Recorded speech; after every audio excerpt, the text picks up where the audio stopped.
Good morning, Idaho. Thanks for waking up with us on this Monday morning. Well, maybe you had the question popped to you over the holiday break and you're planning a summer wedding, or maybe you've been planning it for a long time, but we're glad to be joined by Jennifer Avise, who is the wedding and event coordinator for Plantation Country Club. Glad you could wake up with us. Morning, absolutely. Happy to. So, you know, this is one of those things where you only do it once, hopefully, right? And so you want to make sure that when you do it right. And I know that there's so much that goes into planning an event like this, and you're somebody who has a lot of experience with it, not because you've been married several times, but because you've done several weddings. So how about telling us where we start with this whole process? Absolutely. I think a lot of the times when couples get engaged, they tend to focus on the venue and the dress, but there are so many other aspects to this wedding that tend to get negated until it's too late. Right. So a lot of the times, you know, I just want to give you a couple ideas of what you should be planning for now. Okay. So first, obviously, would be the venue. Okay. Typically, when you say, oh, I'm engaged,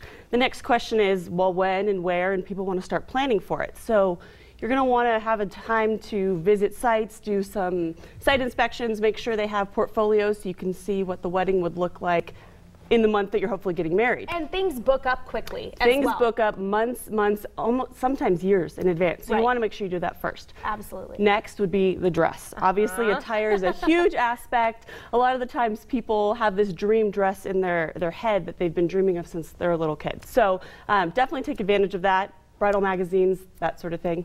Third, and oftentimes people forget this aspect, is a photographer.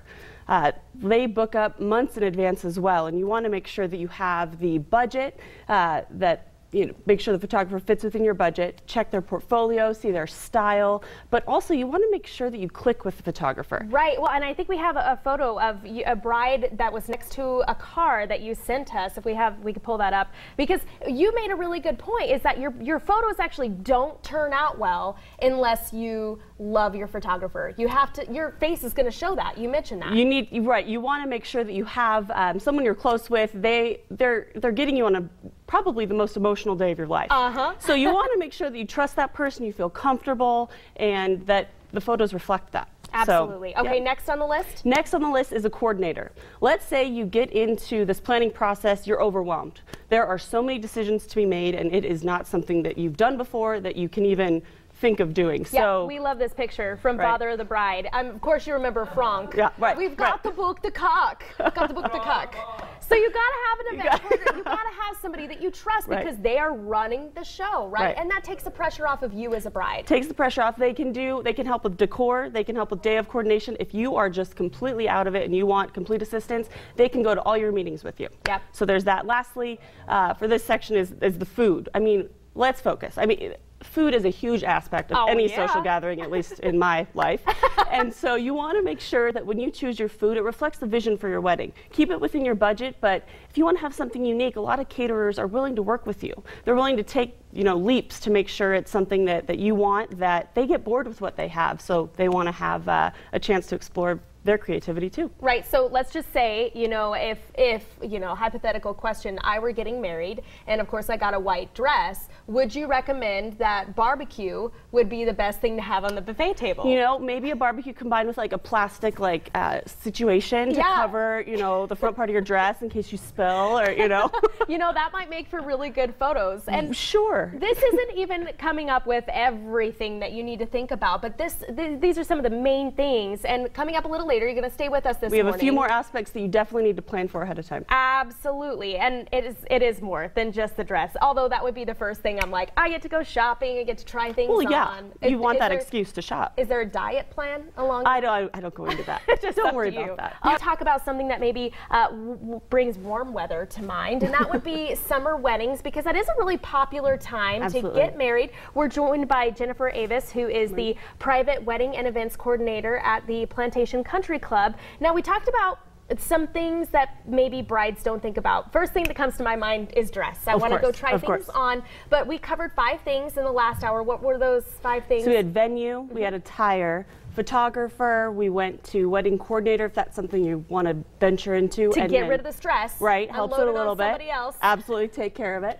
And then caterer, obviously. So the next 5 would be, the next one's DJ. Okay. You have to envision what your reception is going to look like. You want to see if you'd want more of a background music style, if you want someone a party, someone there to facilitate, run the toasts, kind of keep things on track so you don't have to worry about it. DJs are great to book early so that you can make sure you have the style that you're hoping for. Well, and somebody that you also click with. I mean, that's really important. And I know the last wedding that I went to, the DJ not only did the music, but also kind of acted as the MC, like you said. Right, absolutely. Okay, come on, guys, let's go. Cut that cake, do that toast. So they're great for that. Good. The next aspect would be florist. Oftentimes, and ironically enough, flowers, not all flowers grow at all times of the year. Yeah. Weird, right? So you want to make sure that if your dream wedding flower is one that's out of season, you contact your florist ahead of time to make sure that they have those, can bring them in and have those for your wedding day. What are some popular ones for summertime?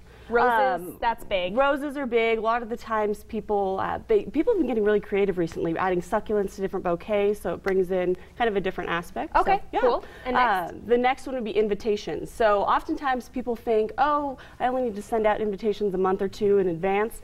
Well, the thing with invitations is that, one, you're dealing with a lot of different lists and addresses, so start early so you can capture that information. And it's kind of a sneak peek to what your vision for your wedding day is going to be. Right. So you want to make sure that you can work on that ahead of time and get creative, have fun with it. Okay. Next, rental equipment. If you have the ideal color for the season, you're going to want to make sure you reserve those linens ahead of time. Yes. And if you have a gazebo or you want to bring in an archway, get that ahead of time. Claim your spot on it so you can have that ideal setup. And FYI, brides, I hear the color of the season is that mint green. Mint green and pale pink with a little bit of ivory thrown in. So just if you're thinking that's your color, go for it now. Get it soon. Get it going. And the lastly, but certainly not least, is honeymoon. Right. Okay, so you've been planning for months. You have your family, your friends in. Huge emotional day. Well, now it's time to enjoy it. So if you start planning your honeymoon early, you can take advantage of sales. You can look at airfare, hotels, and you can talk to friends and get tips to see what the good things to do where you're going are. So. I love this. Jennifer Avise, thank you so much. We really appreciate you being in today. And also, you can check out her blog. She's going to give you a full rundown on all of these things and maybe a few more things. Sure. And you'll be able to find that at IdahoOnYourSide.com. I'll send it back